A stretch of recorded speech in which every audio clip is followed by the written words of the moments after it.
Google just launched the first laptop built for AI, and it's everything Apple said Siri would be, and a lot more. It's pretty awesome. The signature feature is this thing called a magic pointer, where you can wiggle your cursor over a date in an email, and Gemini will schedule a meeting. You hover it over a living room and a new couch, and Gemini will composite the two together and render what that would look like. You can ask it to plan a family reunion, and it builds these live dashboards with the flights, hotels, and countdowns, all built in natively to this new laptop they're calling the Googlebook. Now, if you'll remember from 2011, there was a little thing called the Chromebook that revolutionized how we use laptops forever. Today, we have some new innovations from Google that are going to do that once again for the AI era. This laptop is pretty amazing, and it's one of many things that was announced at Google's I/O conference yesterday. This was surprising to me for many reasons. Number one, we are a week away from Google's flagship I/O event, where we were expecting all these major AI announcements. And it seems like a week before, they're giving us like 3 to 4 new updates. This is just the warm-up. Yeah, it's just the warm-up, and I'm actually quite impressed. So there was a sentence that was repeated twice across all of these announcements yesterday by Google, which was, "We are moving from an operating system to an intelligence system." Now, what that means is they're upgrading a traditional computer operating system to something that is more compatible with AI agents or AI models in general. It's a new way to interact in this new AI-powered world. Now, if that sounds familiar, that's because OpenAI announced something similar with the rumors of their upcoming phone, and we did an episode on that. But anyway, back to Google. What did they release? So on the hardware side of things, there's a brand new laptop which is engineered from the ground up to be suited towards Gemini, their flagship AI model. They also released a bunch of new software, which includes something called Gemini Intelligence, which is basically their Gemini model, but actionable across all the different apps, tools, and products, software products specifically, that Google has. So if you understand the Google model, they're vertically integrated, right? They have the model layer, the GPU layer, and they have all this amazing distribution through Google Maps, G Suite, and a bunch of other, like Gmail as well. So the point is, they created Gemini Intelligence to work across all of these things. So if you wanted to order on DoorDash, or if you wanted an AI agent to go scour your email and figure out what books you need to order for your syllabus at college, it can all do that seamlessly without you needing to prompt it on its own. And then on the ecosystem side, one thing that I found interesting is they've now made it incredibly easy to port over all your Apple products and software data into the Google ecosystem, which is something that is very Android, very open source, which is what Google is, I guess, kind of known for. But I'm excited about this. Now, the flagship product, I know you said it was the pointer, Josh. For me, it has to be the laptop. This new Googlebook. It's pretty impressive. The Googlebook is the natural extension of the Chromebook. Now, if you'll remember, way back in 2011, 15 years ago, Google released the Chromebook. This was a $200 laptop that was available basically to anyone. It was the first time that a device that powerful was accessible to the rest of the world. And what happened is that the Chromebook kind of ate the software stack, and they tried to make everything exist in the browser. So the Chromebook, if you remember, you can't actually download applications. Everything ran within Google Chrome. Now, the natural extension of that is happening again with the Googlebook, where instead of the browser cannibalizing software, the AI is now cannibalizing the browser. And what we have as a result of this is this thing that Google is calling Gemini Intelligence. And now Gemini Intelligence is basically that baked-in operating system into this new device. The Chromebook itself is fairly beautiful. It looks somewhat similar to a MacBook. If you're familiar with the MacBook Air, MacBook Pro, it's kind of a hybrid between those two. They're pricing it at about $200 to $500. So it's very competitive with the MacBook Neo, which is sitting just above at $600. And I have a feeling that a lot of people are going to be interested in this because of the native AI features built in. Now, what you'll notice throughout this video is a lot of these features are actually baked into being an extension of your phone. This currently works with Android phones. So if you are an Android user, this is probably an incredibly compelling product because in a way, they're building the Apple ecosystem. They're building everything that Apple said they were going to do, but failed to deliver on in terms of software.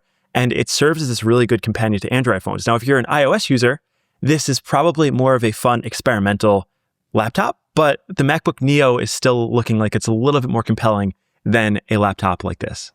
The other exciting thing is the cursor thing that you mentioned. What I like about this is there's a lot more of a human feel about this feature. So instead of using a cursor to click on things and then typing something to action it or clicking on various different buttons, this is more of a point and shoot type of feel where you can circle a particular image or point at the crab as you're seeing on this screen today, and then you can voice what you want the Gemini AI assistant to do things for you. Now, this is part of a broader theme that I'm noticing over the last couple of weeks where certain AI labs, this week it was actually Thinking Machine Labs, started by Mira Murati, they've started producing these new types of AI models that can ingest and produce voice that understand what you see. And it's not just LLM-based, it's not just word-based. And I like that Google, who has been a leader in Omni models for a while, is able to kind of put this into their products or embed this into their products in a very seamless way. Like, this looks fun and something that I would use. To your earlier point,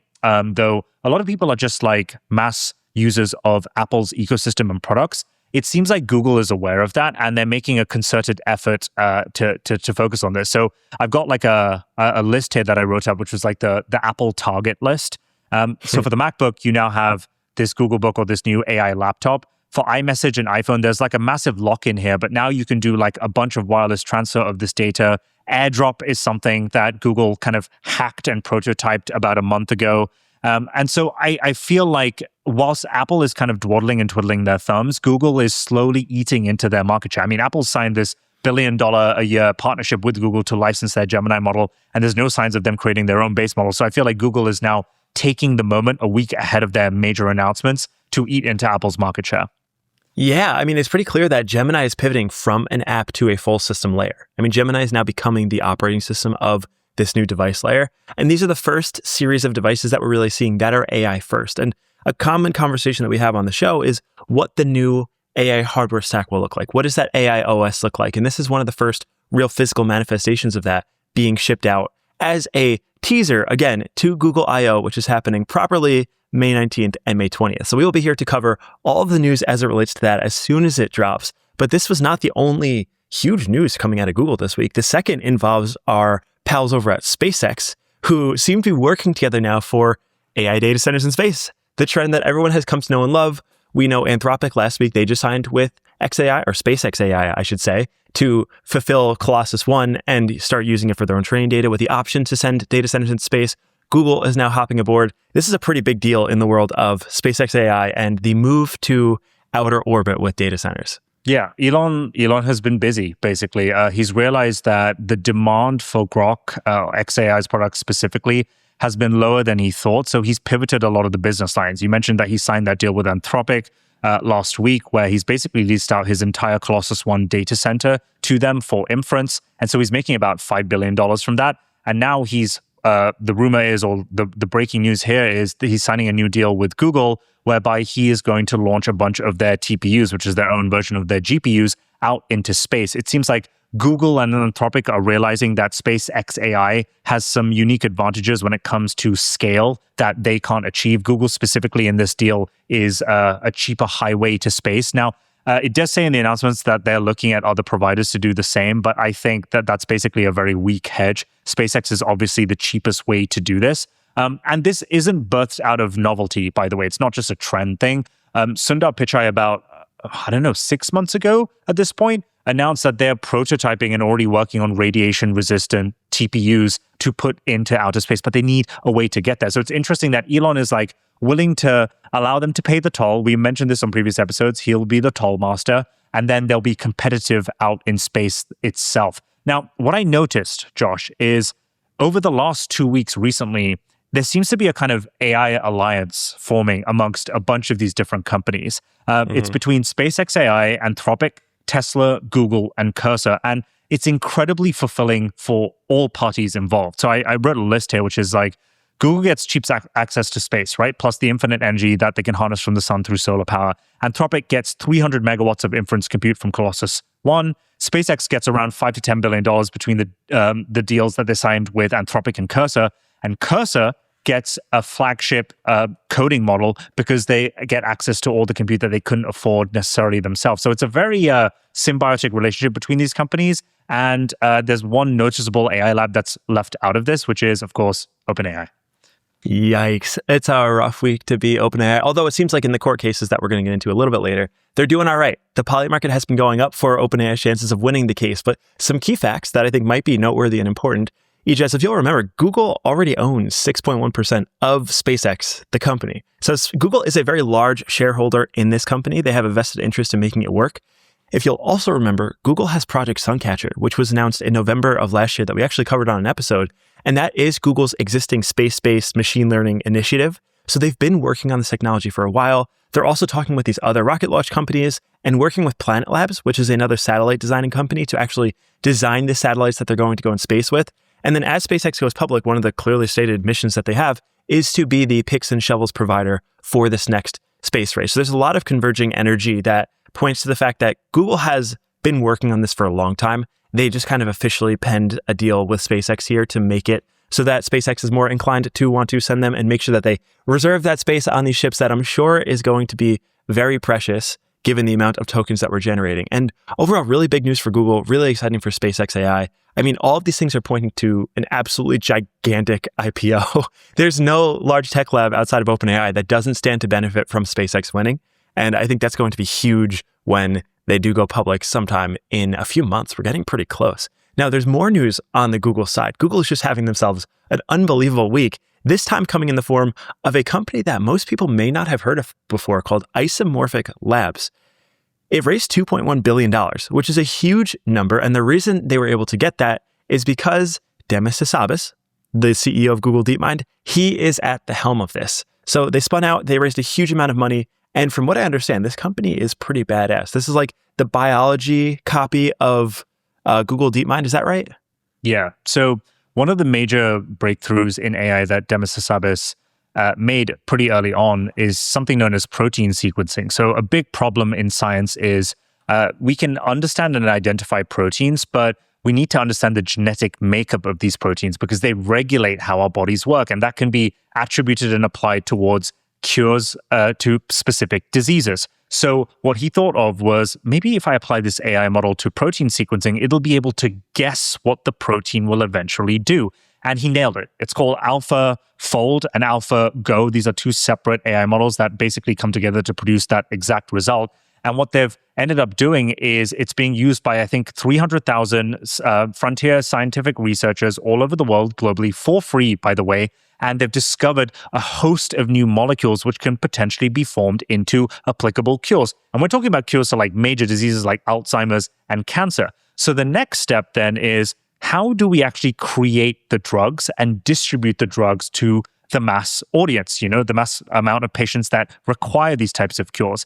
That is Isomorphic Labs. And up until this day, it's kind of been internal to Google. In fact, they acquired the company a while back, and it's just kind of been incubated for a while until this week, where they announced that they are spinning it out and raising $2.1 billion. It's being led by, I believe, Thrive Capital, and their flagship model, which has a very weird name, which I'm not going to try and remember. It is ISO-DDE, very catchy term there.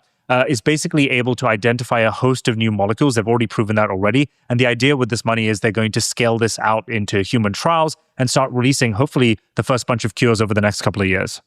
I like the name ISO-DDE, the Isomorphic AI Drug Design Engine. It's a mouthful, but it gets the job done. And tell me if this is wrong. I was trying to figure out what this company does in summary for people who are novices in the world of biology. And my understanding is that proteins are the machines that run pretty much every process in your body. And then drugs work by binding to specific proteins and either turning them on and off. And that's the entire thing. They're either on, off, or they're blocked. So what Isomorphic Labs does is it uses AI to predict exactly how a protein folds into its 3D shape. And you mentioned protein folding. That actually won Demis Hassabis the Nobel Peace Prize in 2024. Or the Nobel Prize, not the Peace Prize. Nobel Prize in Chemistry for AlphaFold 2. So these are people who have really established themselves in this industry and now are using AI to apply it to the frontier. So using these AI models, they then design a molecule that's custom built to slot into every one of these proteins, kind of like a key into a lock. And that unlocks the ability to turn them on, turn them off, or block them in ways that can basically manipulate the human body into doing a lot of pretty sci-fi-esque things. It starts with blocking diseases, but turns into, eventually allowing us to do things like see infrared light with our eyes and kind of turn us into superhumans. So this is a really compelling technology that is being led by the guy.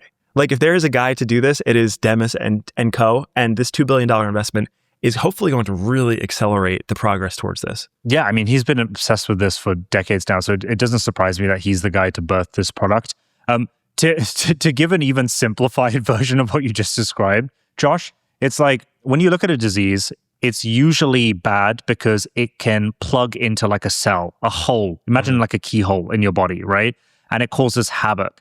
What this model does is it identifies the keyhole. It can create a blueprint for a protein that can fill that keyhole and block the bad guy from connecting to that keyhole. That's like a super, super dumbed down version. And it sounds simple when I put it like that. It is incredibly hard to do because of all the molecules that need to be put together in the exact same formation and then to mass produce that as a cure. So what they're doing here is pretty remarkable. But moving on, Josh, in the land of sci-fi, that story kind of like hits pretty high up. But what if I told you that there's a real life mecha that you can buy for $50,000, a mecha crazy. robot that you can jump into and walk about New York City in? How do you feel about that?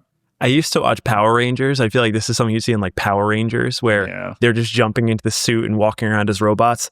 This is an interesting launch for people who are listening. We're looking at literally a mecha robot, and there's this man who is climbing up into the cockpit, strapping himself in, and is now moving around in what I assume is like 20 feet tall, 25 feet tall. It weighs 500 kilograms, and it is a really impressive looking robot. What I find most interesting about this is the concluding sentence of this post, which says, "Please, everyone, be sure to use the robot in a friendly and safe manner." As the robot leans back on its hind legs and now walks on all fours. Oh my God, this is pretty crazy, sci-fi-esque. I think this is a testament to China being, pretty cracked when it comes to making robots, but also a testament to kind of like what the devices of the future could look like. This is a pretty weird one. Yeah. So this thing weighs like well over 1,000 pounds. And I was thinking, why on earth would someone use this thing? And I think the answer is simply because, right? So China has for a long time led the robotics industry, not because they have an amazing lead in robotics models specifically, but the hardware. They always nail it and they can scale it out pretty massively. And they've been experimenting with this stuff for a while. So where we sit right now is this robot costs you about $50,000. I saw a hilarious tweet yesterday, which was like, what do you want more? Do you want to put a deposit down on a Ferrari, or do you want to buy this robot? A lot of people replied, I would rather buy this robot. The friendly thing is weird because in this demo, they literally show this robot knocking down a brick wall. So I don't know what they're trying to get at here. But moving on, we have some news from Thinking Machines Labs. Now, if that's not a name that you've heard for a while, that's because this is a company that was hyped a lot when it was announced, and it was Mira Murati, which was a former co-founder and she was the CTO at OpenAI, who left to found this startup. She raised the biggest ever seed round. I believe it was like $15 billion or something crazy like that. And then it was radio silence. We haven't heard anything from them for about 1.5 years to almost 2 years. And finally, this week, they released their new model. And I'm pleased to say that it's not like every other model that we speak about typically on the show. It's not an LLM. It's something pioneering and new called an interaction model. Now, this model is unique in one specific way, which is, it is, what's the term? I guess it's like unimodal. So the way it works is it can hear what you hear, see what you see, and it can speak to you all at the same time. Now, typically, when you speak to an AI model or when you interact with an AI model, there's a harness around it. It kind of acts like a walkie-talkie. So if you notice, if you speak to OpenAI's ChatGPT, if you interrupt it, it kind of stops and it forgets what it was saying. And it's like the visual analogy is like as if it has like earmuffs on. So once you start speaking, it once it starts speaking, it doesn't hear what you say. But this particular model, as they demonstrate here in this demo, and we're going to show you a few more, basically is very universally interactive as a human. And the point that they're making here is it's a new type of model that can work with you. It's meant to be an AI agent that feels and thinks more human and that you can actually work with in your daily workflow, or whether you're using software or whether you're doing things in real physical life. So it's a pretty cool model. Yeah, I think one of the constraints with a lot of models is that it feels like that walkie-talkie where you can talk to it or you can listen, but you can't do both at once. This fixes that. And it also solves a huge question mark that a lot of the industry had, which is, what is Mira working on? Mira and Ilya, two of the co-founders of OpenAI that left to build their own companies. We have Thinking Machines, we have Safe Superintelligence. We now have the answer to what one of them is building. And I have to be honest, it felt a little underwhelming. It is they call it an omni model, and it's very impressive by nature. It processes audio, video, and text simultaneously, and it takes they pride themselves on 200 millisecond microturns, meaning it can listen while it talks very, very quickly and respond very quickly. being able to interrupt more naturally. Meta, a few hours after, shipped something somewhat similar to this after the team from Thinking Machines said this was kind of impossible. Yeah, the Meta AI voice conversation power. So literally within hours of Mira's company producing this and saying, we created this unbelievable breakthrough, Meta was like, no, not so fast. We actually figured out the same exact thing you have. And to me, this is a little discouraging because Mira and Ilya were supposedly working on these moonshots, these things that would really push the frontier forward. What we got is just it's a piece of frontier technology, but at a very narrow context of a use case that I'm sure other companies will commoditize. So it's interesting nonetheless. It is best for today, but I know a lot of companies, specifically OpenAI, are really working hard on that voice interface. And they really want to perfect it because they have those hardware devices coming. And the primary interface is likely going to be voice. And that's going to be a huge focus. So for Thinking Machines to continue progress down this route, they're going to have their work cut out for them.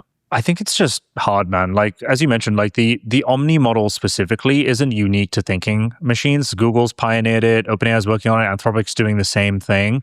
Also, the model size of this Thinking Machines model is 12 billion parameters. Now, if you're familiar with like some of the more bleeding edge models, they're around 1.5 trillion parameters if you want to believe the rumors around Claude Mythos, right? So the point is, parameters or size does matter, and you need to embed intelligence as much as you can into the actual foundational model before it actually ends up becoming useful. That being said, these demos do look encouraging. And if this is something that they can achieve with such a small model, I look forward to seeing what a model 2 to maybe 5 times bigger than this actually operates as. So, I'm still going to cross my fingers and hope that they produce something cool. But the point is, like, it's hard for smaller labs, even if you have a famous co-founder and you've raised a ton of money, to actually do something impactful. The bigger AI model labs are like completely running away with it, and it's hard to catch up at this point.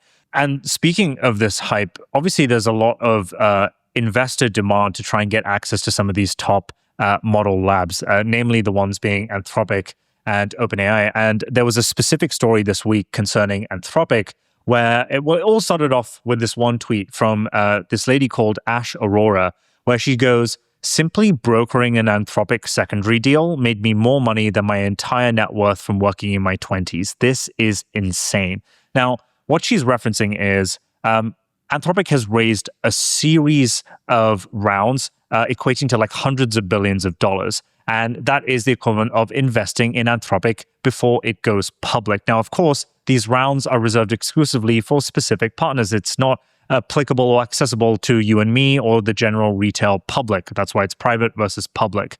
Now, what can happen is there's an entire secondaries market where the people who are like contributing or investing in Anthropic rounds who have been blessed with the crown can basically syndicate their allocation out to regular people who Anthropic hasn't necessarily improved. And this creates a structure known as the SPV, which is quite common in the investing realm, where, you know, you or I could get access to invest in Anthropic, but it's not officially on the cap table, but it's through someone who actually does have access or allocation to it. And if you are able to broker such a deal, you can usually get a percentage upfront fee based on that. And because Anthropic is the biggest, hottest AI lab right now, and they're raising billions of dollars, that could equate to like a couple million if you're like playing your cards right. She announced this, and almost immediately after, there was an update to Anthropic's support page where they go, any sale or transfer of Anthropic stock or any interest in Anthropic stock that has not been approved by the board of directors is void and will not be recognized on our books and records. And this led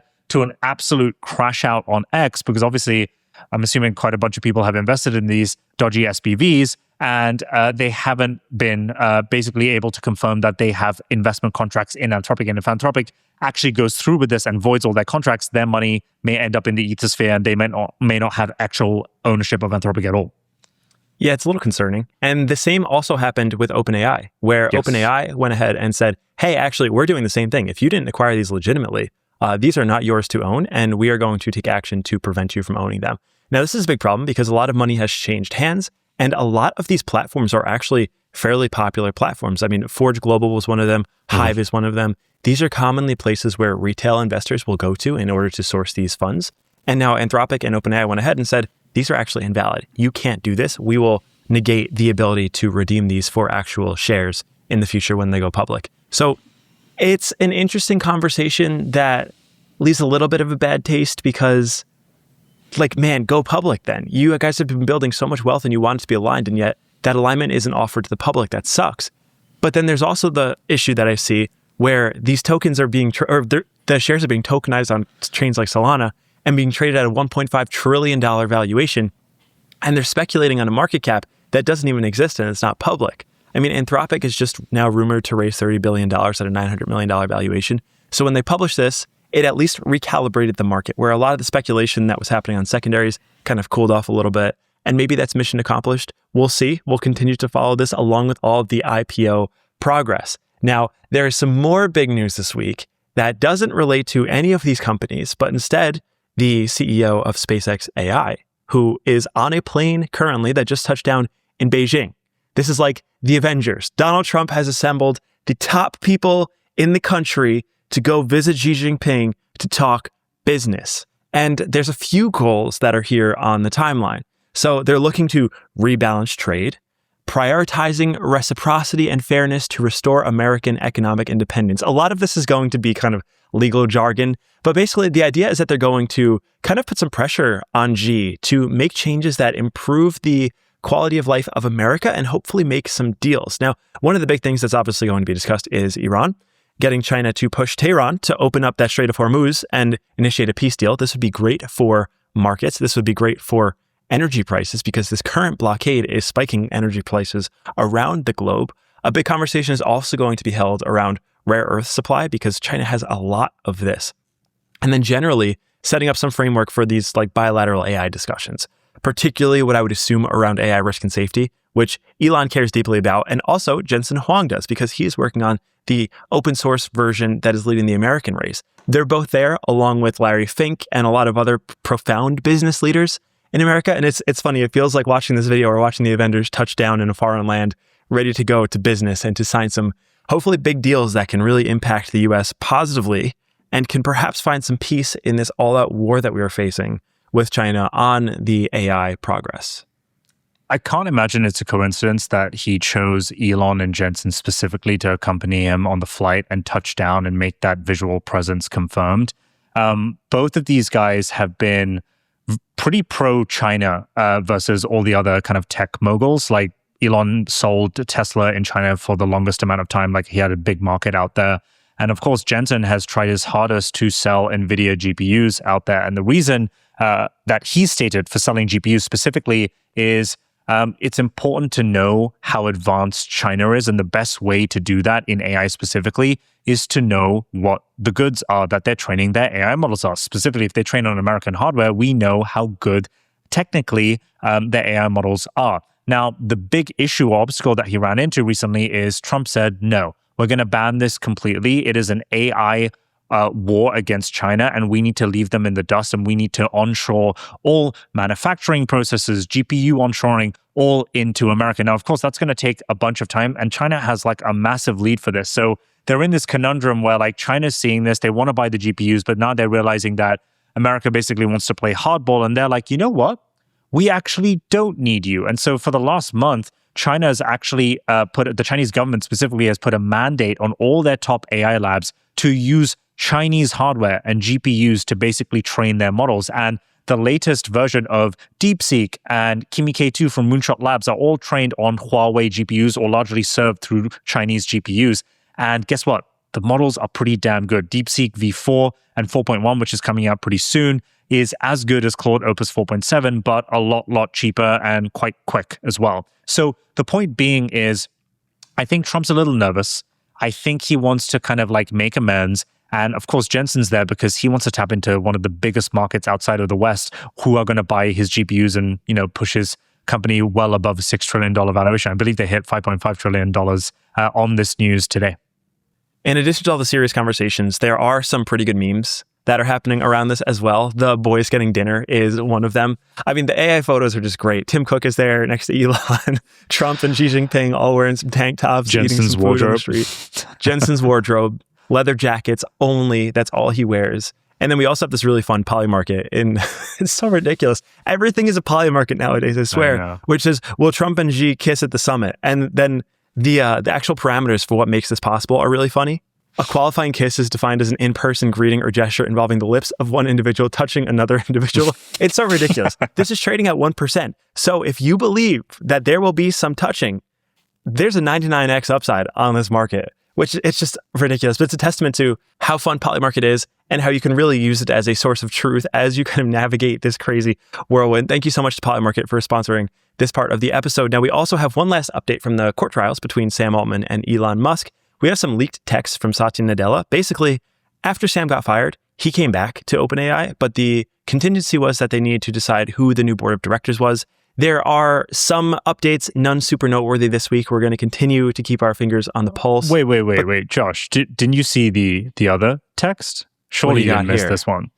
From Sam Altman, let's see. Just finished the latest Limitless episode again. Still the best podcast in the world. Wow. We're being dropped in the court filing, to which Satya Nadella replies, "You say that every week." And Sam says, "Because it's true. Flattery will get you a guest spot, not more compute." That's so funny. That's how great. I know AGI is achieved? Because they were able to quote Limitless back at a time where Limitless didn't even exist. So it's pretty impressive. AGI has arrived. But with that little meme of the day, thank you all so much for watching. You'll notice that this episode is a day early.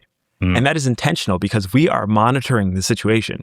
Oh, yeah. There is a Mr. who goes by the name of Leopold Aschenbrenner, who is publishing a 13F filing. Now, Leopold, the guy who turned 1.5 billion into 6 billion, probably one of the most profound AI investors today, is releasing the filing of the new holdings that he has. And we are waiting at the edges of our seats because it's supposed to be coming by Friday. That way we can be ready to record and publish an episode about all of the holdings and all of the new meta that people are going to be investing in over the next quarter. So keep your eyes peeled for that. It's coming. It's going to be exciting, and it is sure to move markets when it does release. Yeah, I'm super excited about this one. It was one of our most watched episode. And, Josh and I, if you've been watching the show for any length of period of time, are obsessed with which stocks to own, mainly because we're such bad traders ourselves. And so we need to know which ones to buy. So if you don't want to get FOMO, definitely tune into that episode. We will be the first ones to release that. But aside from that, that is all we have for you this week. We'll be bringing you more news next week. But until then, we will see you on the next episode. Thanks so much for watching. See you guys.